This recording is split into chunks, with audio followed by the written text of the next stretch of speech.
The hospital corridor smelled like antiseptic and quiet desperation. Delilah Monroe walked it like she had 100 times before. Fast, purposeful, shoes clicking against the cold linoleum floor of Massachusetts General Hospital in Boston. But tonight was different. Tonight her hands were shaking. She pushed open the door to room 214. Her father, Gerald Monroe, lay in the bed looking smaller than she had ever seen him. Gerald Monroe, the man who once carried her on his shoulders through Central Park, who laughed so loud it filled every room he walked into, who told her every single morning that she was his greatest achievement, was disappearing right in front of her eyes. The machines beeped steadily. The floor dripped. The monitors glowed green in the dim room. Delilah sat in the chair beside him and took his hand. It was cold. Too cold for a man who had always burned so warm. "You came," he said. His voice was barely a whisper now. "I always come, Dad." He smiled. That slow, tired smile that broke her heart a little more each time she saw it. Stage 4 cardiac failure. That was what the doctors called it. A clinical phrase for a devastating reality. Gerald needed a surgical procedure that could extend his life by years. A specialist. A private facility. A treatment that insurance wouldn't touch. The number the doctor had quoted her 2 weeks ago still lived rent-free in her chest. $480,000. Delilah was 26 years old. She was a junior architect at a mid-sized firm in Cambridge, Massachusetts. She had a modest apartment, a used car, and a savings account that would make that number laugh. She had spent 14 days exhausting every option. Bank loans, denied. Medical grants, months-long waiting lists. Crowdfunding, a painful trickle. Her father's old colleagues, sympathetic but empty-handed. Every door she knocked on stayed shut. And then, 3 days ago, a name had found its way to her. The way dangerous things always do. Quietly, through a whisper. From a woman named Patricia, her father's old business attorney, who had leaned across a mahogany desk and said the words with the careful precision of someone handling something explosive. "There is one man in this city who could write that check without blinking. His name is Nathaniel Cole." Delilah had heard the name before. Everyone in certain circles had. Nathaniel Cole, 34 years old, CEO of Cole Capital Group, headquartered in a glass tower in downtown Boston. Worth somewhere north of $2 billion, depending on the quarter. Cold. Brilliant. Ruthless. Why would a man like that help me? Delilah had asked. Patricia had looked at her for a long, measured moment. He wouldn't help you, but he might make an arrangement. Delilah hadn't asked what that meant. Not yet. She wasn't ready. But sitting here now, holding her father's cooling hand, listening to machines breathe for the man who once breathed life into her entire world, she decided she was ready for anything. She just didn't know yet what anything would cost. If you've ever loved someone so much you'd burn your own life down to save theirs, stay with me. Because this story is about to take you somewhere you won't forget. Nobody walked into Cole Capital unannounced. That was not arrogance. It was architecture. The entire building, 42 floors of steel and glass rising above the Boston skyline, was designed to filter, delay, and discourage. Security at the lobby. A private elevator requiring biometric clearance. An assistant named Marcus on the 39th floor whose sole professional gift was making people feel unwelcome without ever raising his voice. Delilah walked past all of it. Not because she was fearless. Her heart was hammering so hard, she was certain Marcus could hear it. But she had her father's old business card. Gerald Monroe had crossed paths with Cole Capital years ago on a minor consulting contract. And she had something even more powerful than access. She had nothing left to lose. "I need 5 minutes with Mr. Cole," she told Marcus, standing at his desk with her chin level and her voice steady. "Tell him it's Gerald Monroe's daughter. Tell him it's urgent." Marcus looked at her the way people look at whether they find inconvenient. He picked up his phone. He spoke quietly. He waited. And then, in a development that visibly surprised even him, he stood and gestured toward the frosted glass door behind him. 3 minutes, he said. Not 5. The office was enormous and almost aggressively minimal. No art. No warmth. A desk like a landing strip. Floor-to-ceiling windows overlooking the city like a man who owned it surveying his property. Nathaniel Cole was standing at those windows when she walked in. He didn't turn around immediately. He let the silence stretch. Deliberately, she realized. It was a power move so practiced it had become reflexive. When he finally turned, Delilah understood why people spoke about him in careful tones. He was striking in the way that certain dangerous things are striking. Sharp jaw, dark eyes that assessed everything and gave nothing back. A charcoal suit that probably cost more than her monthly rent. He looked at her with the precise, unhurried attention of a man who decided the value of things for a living. "Miss Monroe," he said. Not a greeting. A notation. "Mr. Cole." She walked to the chair across from his desk and sat down without being invited. She watched something flicker across his face. Surprise, maybe, or the faintest edge of interest. She placed the medical file on his desk, slid it across. "My father is dying. The procedure costs $480,000. I've exhausted every legitimate option. I'm here because I was told you make arrangements." He didn't look at the file. He looked at her. "What are you offering?" he asked. "Direct. Surgical." She had rehearsed this moment 40 times in her car. She had told herself she would be calm, strategic, unemotional. Instead, what came out was the raw, unvarnished truth. "Whatever you need." The silence that followed was the longest 3 seconds of her life. And then Nathaniel Cole did something she had not expected from a man carved from marble and calculation. He sat down. "Close the door," he said quietly to Marcus, who had been hovering. "And cancel my 4 o'clock. Delilah's breath caught. Whatever came next, she had just stepped across a line she could never uncross. He didn't offer her water. He didn't offer her comfort. He opened a drawer, removed a single sheet of paper, and placed it on the desk between them like a chessboard move. Delilah looked down. It wasn't a contract, not yet. It was a list. Neat, numbered, precise. "I have a problem," Nathaniel said, leaning back in his chair with the calm of a man describing the weather. "My board of directors has been pressuring me to present a more stable personal image. 3 major acquisitions this year have attracted scrutiny. Regulators, press, a senator from Connecticut who has decided I am his current project." He paused. "A married man is a settled man. A settled man is a less interesting target." Delilah stared at him. "You want a wife. I want a functional arrangement. 12 months. Public appearances. Convincing performance. Complete discretion." He said it the way you describe a business merger. "Zero sentiment. Zero apology. And in exchange?" she asked, even though she already knew. "Full payment of your father's medical costs. Private facility. Best cardiac surgeon on the East Coast. Treatment begins within the week." The room felt like it was tilting slightly. Delilah gripped the arm of the chair. This was insane. This was the kind of thing that happened in stories, not in real life. Not to a 26-year-old architect from Cambridge who still called her dad every Sunday morning. "And yet, there are rules," Nathaniel continued, and something in his voice shifted, just slightly, hardened in a way that felt personal rather than professional. "One rule, specifically, non-negotiable, absolute." She looked at him. "What rule?" His dark eyes met hers with the directness of someone who had learned, somewhere, somehow, in a way that had clearly left a mark. That softness was a liability. "No feelings," he said. "This is a transaction. You will not develop feelings for me. I will not develop feelings for you. The moment either of us crosses that line, the arrangement ends. Immediately. No extensions. No exceptions." Delilah almost wanted to laugh. Almost. "You think you need to warn me not to fall for you?" "I think," he said quietly, "that proximity is dangerous. And I prefer clarity up front." She looked at him for a long moment. This man, cold, controlled, sitting in his glass tower above the city like he had surgically removed every human vulnerability from himself, was offering her father's life in exchange for 12 months of performance. She thought about room 214, the beeping machines, the hand that had grown cold. "I have a condition," she said. He raised one eyebrow. "Barely. My father cannot know the real reason. As far as he's concerned, this is real." Something passed across Nathaniel Cole's face. Gone before she could read it. "Agreed," he said. He slid a pen across the desk. And Delilah Monroe, with steady hands and a breaking heart, signed her next 12 months away. She thought she was saving her father. She had no idea she was also, in some quiet, irreversible way, saving herself. But we're getting ahead of the story. The wedding was on a Thursday. No flowers.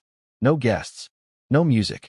A civil ceremony in a courthouse in downtown Boston, attended by Nathaniel's attorney, a notary, and Marcus, who maintained his expression of mild inconvenience throughout. Delilah wore a cream blouse she'd bought the day before and kept touching the sleeve of, like she was trying to remind herself she was real. Nathaniel wore a suit that was probably worth more than the ceremony. When the officiant said, "You may kiss the bride," Nathaniel gave her a single, brief nod instead, as if they had agreed on a business protocol. The officiant looked confused. Delilah looked at her shoes. Marcus looked at his phone. They signed the certificate. They walked out into the cold October air of Boston. A black car was waiting. "The penthouse," Nathaniel told the driver. They rode in complete silence for 11 minutes. Delilah counted. She had nothing else to do. The penthouse was on the 41st floor of a residential tower in Back Bay. It was, objectively, stunning. Walls of glass. The city spread below like a living map. Furniture that looked architectural rather than comfortable. Every surface clean, ordered, and impersonal, like a hotel that had never been checked into. A woman named Helen, the household manager, met them at the door and showed Delilah to her room. Her room, not their room. A guest suite at the far end of a long hallway, separated from the master by what felt like deliberate geography. "Dinner is at 7, Helen said warmly. "Mr. Cole usually eats alone, but I'll set 2 places." Delilah unpacked her 2 suitcases in a room that was beautiful and felt nothing like home. At 7, she walked to the dining room. The table was long enough to seat 12. Nathaniel sat at one end. A place was set at the opposite end. Delilah looked at it, looked at him, and then picked up her plate and silverware and moved them 3 seats closer. He looked up from his phone. "I'm not going to shout across a conference table to have dinner," she said simply, sitting down. He said nothing, but he put his phone away. They ate in silence, a different kind of silence than the car ride. Less hostile, more careful, the way silence is when 2 people are trying very hard not to start something. "Your father's procedure is scheduled for Monday," Nathaniel said, without looking up from his plate. Delilah's fork stopped moving. "Monday, Dr. Ellison at New England Heart Institute. Top of his field. Your father was transferred to the private facility this afternoon." She hadn't known. He had done it without telling her, without asking for gratitude or acknowledgement. Just done it. She looked at him across the shortened distance between their plates. "Thank you," she said quietly. He picked up his wine glass. Don't thank you. Don't make it something it isn't." She looked at him for a moment. Then she nodded slowly and went back to her food. But her hands, hidden under the table, were shaking. Not from fear this time. From something she didn't have a name for yet. And she should have paid attention to that. Because unnamed things have a way of growing. Gerald Monroe's surgery lasted 6 hours and 40 minutes. Delilah sat in the private waiting room of the New England Heart Institute in a chair that was far more comfortable than any hospital chair she'd ever sat in. And she stared at a wall, and she did not move. She had called in to work. She had not eaten. She had her phone face down on her knee and her father's old wristwatch, the one he never let her wear as a kid because it was too precious, wrapped around her left hand like a talisman. Nathaniel arrived at hour 3. She heard him before she saw him, the quiet authority of his footsteps, the brief exchange with the nurse at the desk. She turned, and there he was, still in his work clothes, a coffee in each hand, looking at her with an expression she couldn't quite categorize. He sat down 2 seats away, extended one of the coffees. "You didn't have to come," she said. "I was in a meeting 3 blocks away," he replied. A deflection, clean and practiced. She accepted it, and the coffee, without pushing further. They sat together in the kind of quiet that waiting rooms enforce. An hour passed. Nathaniel worked from his phone. Delilah turned her father's watch over and over in her fingers. At some point she said, without planning to, "He used to wake me up on Saturday mornings by playing Stevie Wonder in the kitchen. Full volume. Every week, without fail." Nathaniel didn't respond immediately. She thought he hadn't heard. Then what song? She looked at him. Always. Something shifted in his jaw. Small. Almost invisible. "Good song," he said, and went back to his phone. But Delilah noticed his shoulders had dropped. Just slightly. Just enough. The surgeon came out at hour 6. Successful. Recovery would take time, but Gerald Monroe was stable, awake, and already asking a nurse if the hospital had good coffee. Delilah laughed. The sudden, helpless kind of laugh that is really just relief wearing a different face. She pressed her hand to her mouth. Her eyes filled. She didn't realize she had grabbed Nathaniel's arm until she felt his body go very still beside her. She pulled her hand back immediately. "Sorry," I'm sorry I didn't. It's fine, he said. His voice was different, quieter, like something had been dialed down a register. She wiped her eyes quickly. Professional, composed. She was not going to cry in front of this man. Can I see him? She asked the surgeon. Give us 20 minutes. She nodded, turned back to her seat, and found that Nathaniel had not moved, had not gone back to his phone, was simply sitting there, in the waiting room of a hospital he had no obligation to be in, next to a woman he had married on paper, looking at the middle distance with an expression she would spend a long time trying to decode. Something had cracked in the arrangement. Neither of them had broken the rule yet, but the rule, for the very first time, had felt breakable. 3 weeks into the arrangement, Delilah couldn't sleep. It wasn't unusual. She'd always been a light sleeper, easily pulled from rest by thoughts that refused to cue politely. But the penthouse had a particular quality of silence, the dense, pressurized quiet of high floors and soundproofed walls, that made her restlessness louder somehow, more present. At 2 in the morning she gave up, pulled on a sweater, and padded down the long hallway toward the kitchen. The kitchen light was already on. Nathaniel was standing at the counter in a gray t-shirt and dark sweatpants, reading something on a tablet, a glass of water beside him. Without the suit, without the office, without the 42 floors of architecture designed to make people feel small, he looked almost human. He looked up when she entered. Neither of them spoke for a beat. Couldn't sleep, she said. Not a question, an explanation. I don't sleep much, he replied, like it was a fact about the weather. She moved to the refrigerator, found leftover rice Helen had wrapped neatly, and put it in the microwave. Nathaniel watched this with the faint expression of a man who had never used his own microwave. Do you eat actual food? She asked, nodding at his water glass. I eat. At scheduled intervals, I'm guessing. With a spreadsheet. The corner of his mouth moved. Not quite a smile, but in the neighborhood. She took her bowl to the kitchen island and sat on one of the stools. After a moment, he set his tablet down and leaned against the counter across from her. The city glittered behind him through the floor-to-ceiling glass. Why architecture? He asked. She looked up, surprised. What? Your profession. Why architecture? She considered deflecting, giving him the polished answer she gave at networking events. Instead, she found herself saying, My mother left when I was 9. My dad and I moved 4 times in 2 years. Never the same walls twice. She looked at her bowl. I think I became obsessed with making spaces feel permanent. Like if I could learn how buildings hold together, maybe I could understand how anything holds together. Silence. That's, Nathaniel started, then stopped. That's what? He looked at her with those unreadable dark eyes. More honest than most people are at 2 in the morning. She smiled despite herself. What about you? Why finance? Control, he said immediately. No hesitation. No dressing it up. Of what? Everything I couldn't control before. She didn't ask what that meant. The way he said it closed the door gently but firmly. And she respected that, because she had doors like that too. They stayed in the kitchen for another 40 minutes. Not talking constantly. Not performing. Just 2 people existing in the same space without armor. When she finally said goodnight and walked back down the hall, she was smiling. She stopped at her door and made herself stop smiling. This is a transaction, she reminded herself. But transactions don't happen at 2 a.m. over leftover rice. And she knew it. And that was the problem.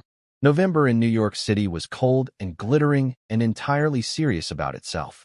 The Cole Capital Annual Gala was held in a ballroom in Midtown Manhattan. Black tie, 200 guests, the kind of event where the flower arrangements cost more than most people's cars. It was the first major public appearance of their arrangement. The debut of the performance. Nathaniel had sent a dress to the penthouse the morning before they flew down. No note. Just a box from a designer Delilah recognized as the kind of name you said quietly and reverently. Inside, a midnight blue gown, fitted, elegant, with a back that was architecturally interesting in a way that made her appreciate whoever had chosen it. She stood now at the top of the ballroom stairs in that dress, Nathaniel's hand resting at the small of her back, and she felt the shift in the room's attention the way you feel a temperature change. Smile, he said quietly, near her ear, but not too much. Confident, not eager. I know how to smile, she replied through her teeth. I know. I've seen it. It's remarkable. That's why I'm telling you to manage it. She almost laughed. She covered it with the confident, not too eager smile and descended the stairs. For 3 hours, they performed. Brilliantly. She held his arm, answered questions about how they met with the cover story they'd rehearsed, a mutual connection, a private introduction, a quiet courtship. She charmed a senator's wife from Connecticut. She held her own in a conversation about urban development with a city planner from Washington, D.C. She watched Nathaniel move through the room, precise, magnetic, effortlessly commanding, and felt something she didn't want to examine closely. Around hour 2, a man named Philip, shareholder, old money, handsy with a champagne glass, cornered her near the bar. Nathaniel Cole married, Philip said, looking at her like she was an acquisition he'd missed. I have to say, I didn't see it coming. Marriage is full of surprises, Delilah said pleasantly. Cole doesn't do surprises. He doesn't do sentiment. He doesn't do. Philip gestured vaguely at her in a way that made her skin prickle. Any of this, frankly. And yet, she said, holding his gaze with a steady smile. What exactly does a woman like you offer a man like him? The question landed like a slap, dressed as curiosity. Delilah felt her smile hold. The architecture of it, the load-bearing structure, even as something inside her strained. She never had to answer. Nathaniel was suddenly beside her. His hand found her waist, not the polite performance touch from the stairs, but something different. Firm, deliberate, territorial in a way that felt entirely unscripted. Philip, he said, with a smile that didn't reach his eyes. She offers me everything I didn't know I was looking for. Now if you'll excuse us. He steered her away without a backward glance. They moved to the edge of the room, near a pillar and a curtained window, away from the crowd. You didn't have to do that, she said quietly. He was looking out at the room, his jaw set. He was being disrespectful. I could have handled it. I know you could. He turned and looked at her then, directly, without the usual careful distance. I didn't want you to have to. The music shifted, something slower, and for one unguarded, unscripted, completely unplanned moment, they just looked at each other. The rule existed. It was still technically intact. But standing this close, in a midnight blue dress, in a ballroom in New York, it was bending. And they both felt it bend. December arrived like a reckoning. Gerald Monroe was recovering well, walking the halls of the rehabilitation wing, charming the nurses, video calling Delilah every morning with increasingly optimistic reports. Seeing his face with color in it again, hearing his laugh fill her phone speaker, that was the only thing that made all of it make sense. The arrangement was supposed to feel clinical. It had stopped feeling clinical somewhere around the 3rd week. It wasn't one thing. It was the accumulation of small things that had no right to matter but did. The way Nathaniel always had coffee ready when she came to the kitchen early. The way he'd started asking about her projects at work, not performatively, but with the focused attention he gave to things that actually interested him. The way, 2 weeks ago, she'd come home to find a book about sustainable urban architecture on the kitchen island with no note, no explanation, just there. She hadn't brought it up. Neither had he. But it sat between them like a sentence waiting to be finished. The night it cracked open was a Wednesday. An ordinary Wednesday.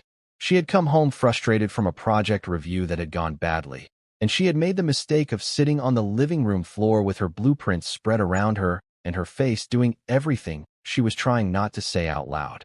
Nathaniel had walked in, taken one look, and sat down on the floor beside her. Not on the sofa. The floor. Show me, he said. It's fine. Show me anyway. So she had walked him through the problem, the load-bearing miscalculation her senior partner had flagged, the redesign she was fighting against. He had listened with total attention, asked 3 questions that were sharper and more useful than anything her team had said, and helped her see the solution in 11 minutes. She had looked at him sitting on the floor of his own immaculate penthouse in his suit jacket, surrounded by her blueprints, and something in her chest had performed an action she could not categorize as professional. Why are you so much easier to talk to than you should be? She asked. He looked at her. Something behind his eyes moved, slow and careful, like something that had been locked away and was testing whether the door had rusted open. Delilah, he said. Low. Careful. A warning wrapped in her name. I know, she said immediately. I know. I'm not. I'm just saying. Don't. Nathaniel. The rule exists for a reason. His voice had gone quiet in a way that wasn't cold.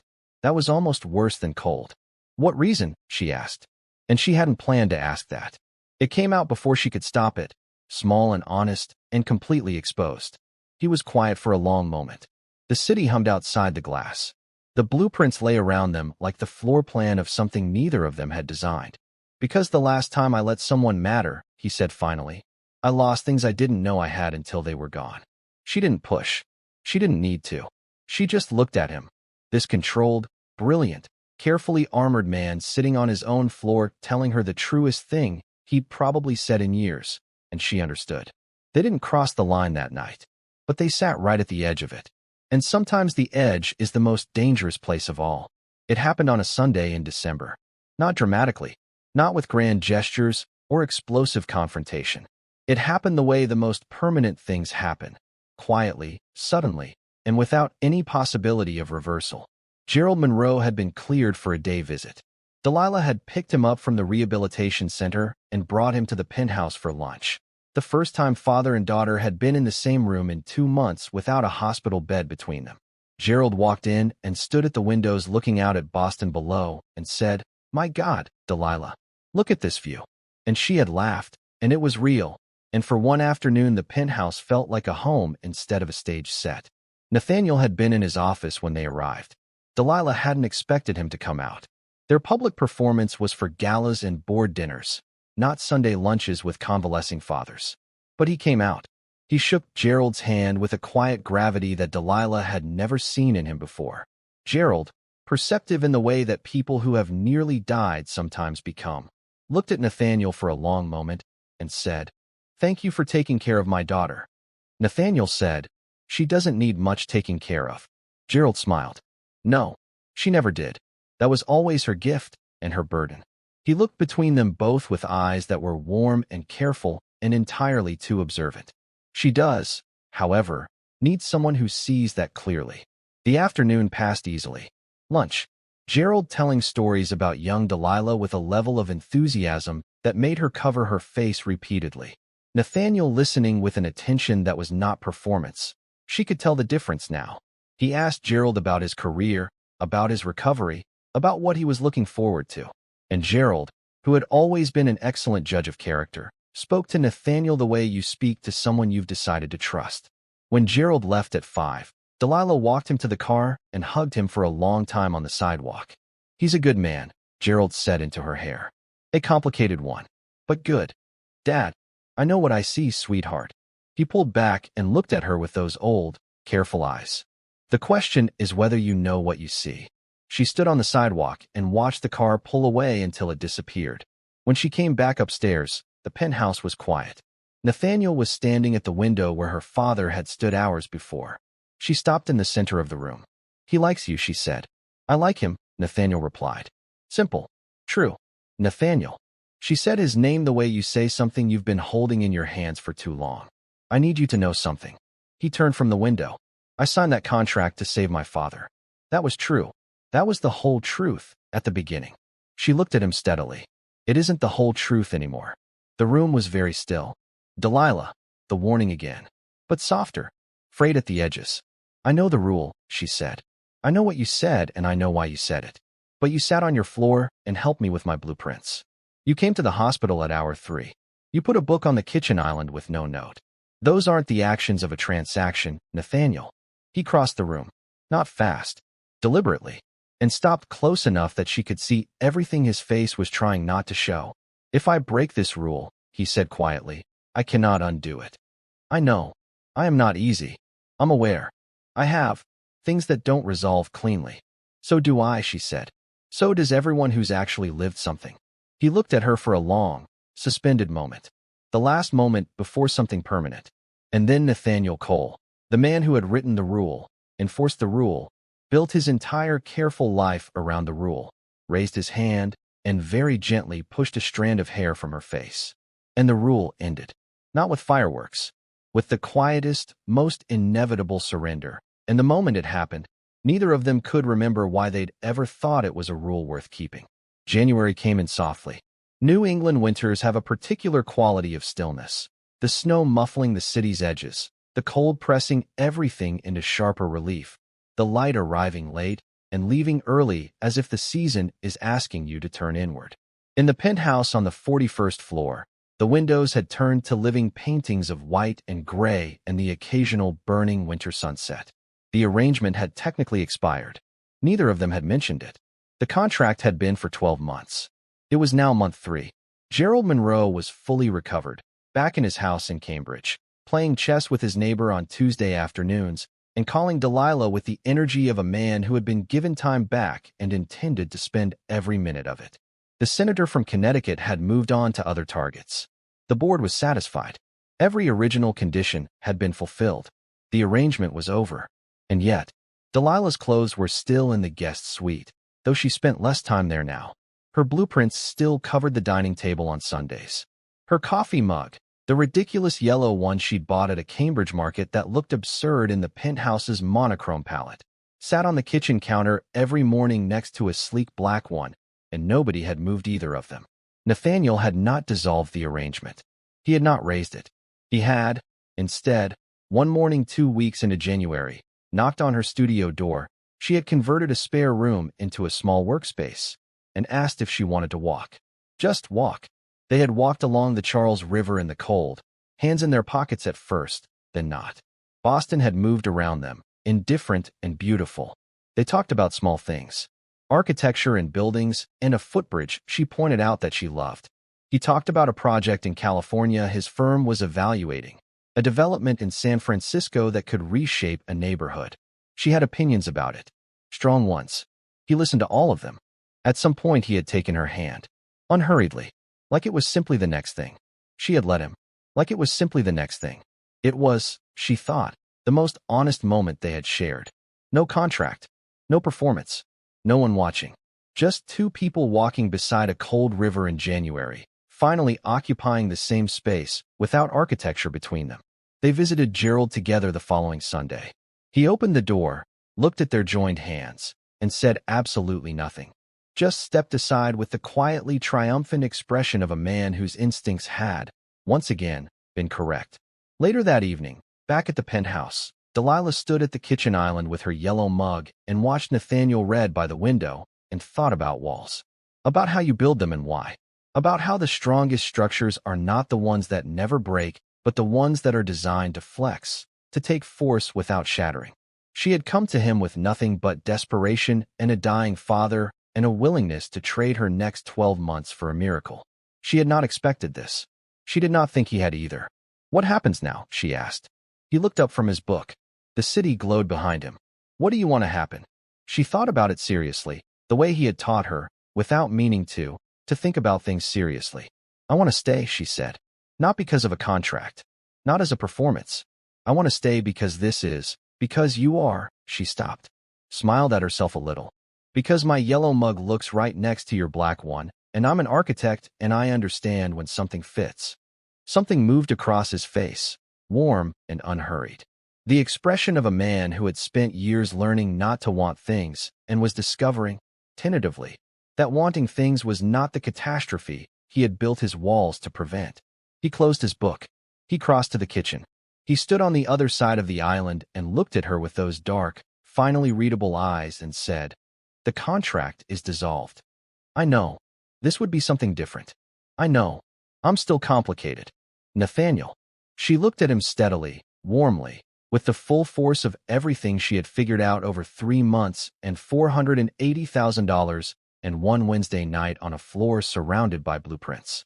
So am I? That was never the obstacle. He was quiet for a moment. Then stay. One word. No clause. No condition.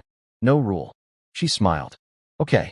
Outside the windows, Boston was white and still and completely indifferent to the fact that something enormous had just happened on the 41st floor. The city moved the way cities do, relentlessly, without ceremony, making room for everything and commemorating nothing. But inside, in the kitchen where two mismatched mugs sat side by side on a marble counter, something that had begun as a transaction had quietly, stubbornly, and completely irrevocably become the realest thing either of them had ever built. Gerald Monroe, 3 miles away in Cambridge, put down his chess piece that evening, looked out at the winter sky, and smiled for no reason he could explain. Some things don't need explaining. Some things just, finally are. If this story moved you, If you found yourself holding your breath somewhere between chapter 1 and right now, then you already know what to do. Hit subscribe so you never miss what comes next. Drop a comment and tell me which moment broke you first. And share this with someone who needs a story that reminds them that the coldest walls can fall. It just takes the right person, the right moment, and the courage not to walk away. I'll see you in the next one.